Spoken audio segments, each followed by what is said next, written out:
Hey, what's up, TSL Nation? Let's talk real quick about confirmation bias. And this is on this week's episode, but you can listen more to it if you tune into iTunes or Spotify. But let's talk about confirmation bias. And we all know what confirmation bias is. Confirmation bias is that tendency to, once you have something in your mind, everything you see adopts to what's already in your mind. So say for instance, if you're going to go look at a vehicle, if you go look at a vehicle, you're kind of interested in the vehicle itself. And when you're looking at the vehicle, you say, well, I wasn't really considering that model. You don't buy it. But then once you go and go think about it, you realize how many of those vehicles are all around. It's confirmation bias. Same thing with colors. Let's take the same vehicle and you're going to go look at it. And so you go look at it and then you've got a certain color, say red. And you realize once you leave and you go look around, you notice how many red vehicles are around. Those red vehicles existed the whole time. You just didn't actually realize that. So that's confirmation bias. But see, confirmation bias, dude, has a negative bias also. And the negative confirmation bias is this. Say, for instance, when you lose your keys. When you lose your keys and you're hell-bent that your keys are gone, like they are totally gone, what do you tend to do? You tend to catastrophize it. You say, oh my God, I'm going to have to get a tow truck. I'm going to have to send it, and all these things. And so you get so caught up in your keys aren't there. And then someone walks in and says, hey dude, what's going on? You say, man, I can't find my keys. You don't understand. And they pick up the keys and they say, bro, they're right here. You remember we were just standing there at the table. They were right there. See, that's negative confirmation bias. When you know that you know that you know. See, in your mind, you're saying there's no way. I can't find it. They're lost forever. Somebody probably threw them away. You know what? That guy probably looked at me funny. He threw them away. That's that negative confirmation bias. Same thing with your wallet, man. The worst feeling in the world, dude, is to lose your wallet, right? So you lose your wallet, you can't find it, you don't remember which credit cards are in your wallet, and then all of a sudden you're tripping about that, and now I don't even know the numbers to call, I don't know my account numbers. What are you doing? You're catastrophizing everything, and you're saying, oh my God. And someone says, bro, we were just at Smoothie King, it's right there in your center console.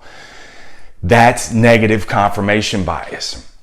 We have it in sales, man. We have the negative confirmation bias that everything we see feeds into our ruts in our mind. So we totally believe, I don't know why that is.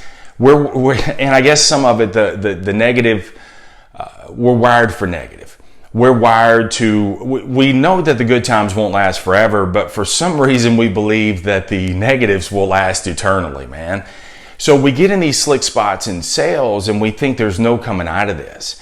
And so that's that negative confirmation bias. So everything you do from there is actually lining up with the negative. It's what I call the see I told you so syndrome. And the see I told you so syndrome is, what do?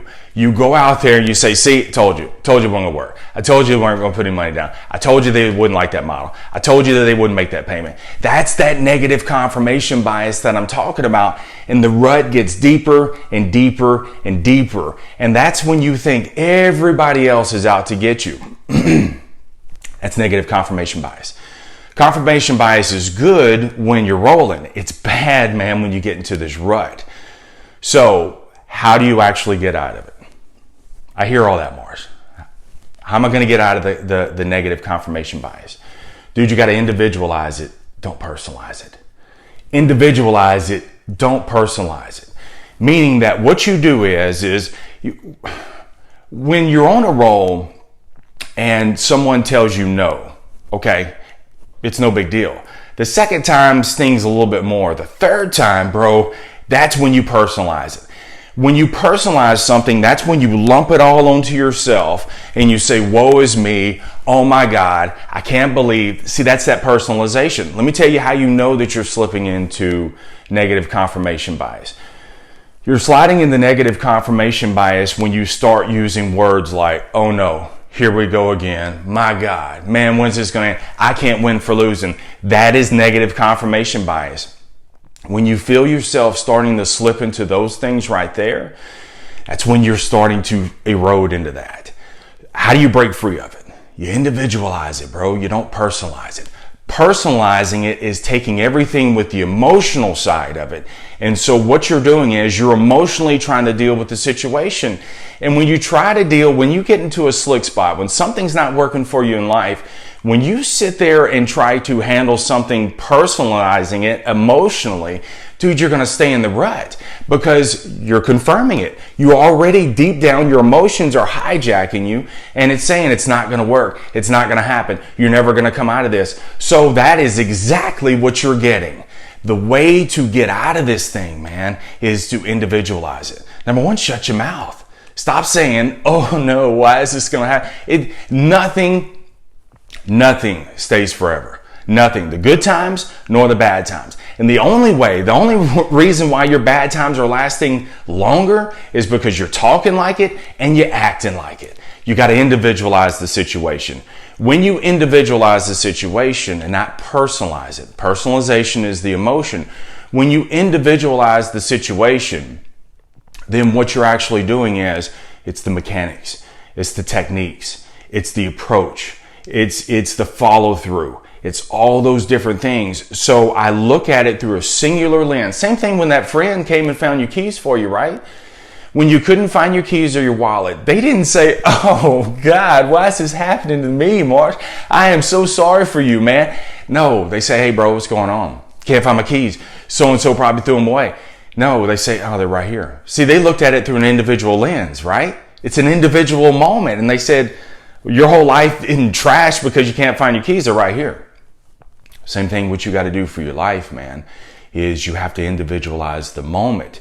So when you see those certain situations, you just look at your technique. So a situation happens, you're working a customer, you're dealing with a loan, you're trying to say a weight loss plan, whatever it is. I don't care what it is, man. Whatever it is, individualize the situation. All of those things, all of your customers aren't related. All of those other situations are not related. What they are, they're individual moments, and you got to treat them as such. And if you treat them as such, then you can look at your mechanics, your technique, your follow through. You look at those things and you segment that and you say, okay, your cadence was too fast this time. You know what? You discounted, you negotiated with yourself before you even presented anything. Let me tell you why you tend to get in this rut too, is because when you personalize things, you tend to you defeat yourself. And so customers are buying off on that certainty, man. And so if you personalize that thing, you're already discounting it. You make yourself weaker.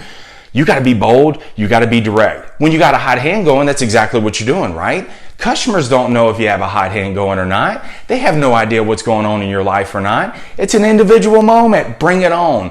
And the quickest way to get out of this rut is to get the next deal, is to ask for that thing, is to take the hardest heavy box and say, bring it on. Let's go. It's an individualized moment. And even if you don't succeed, it's all good, bro. It's individualized. I just look at it. I don't personalize it. I don't lump it all together. Oh, I'm on an 0 and 11 streak. You see, we tend to track those things. We tend to track the lump sum of what's not happening, but you don't track the good.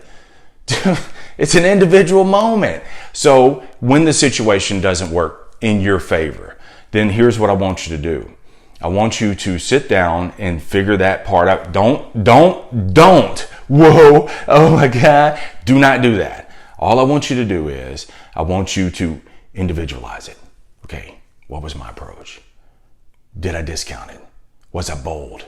Some customers tell you no because they don't know what the hell you just asked. Because we try to minimize the sting. We try to minimize the rejection by adding a whole bunch of words around it. Dude, just be bold. Just ask. And if they say no, then where do I go from here? It's the next course of action. Your mind is going to obviously emotionally pull you and say, oh, here we go again.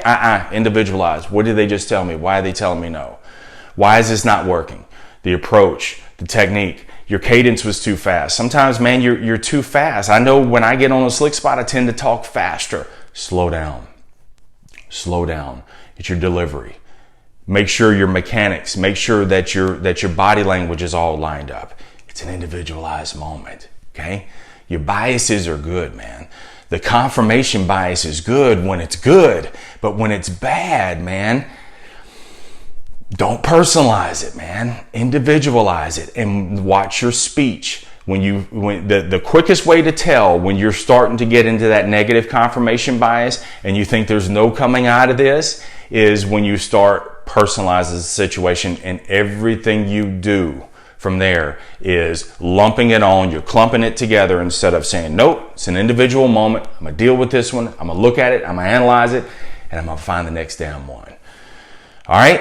Have an amazing day. Stay in the sales life. Thanks for watching.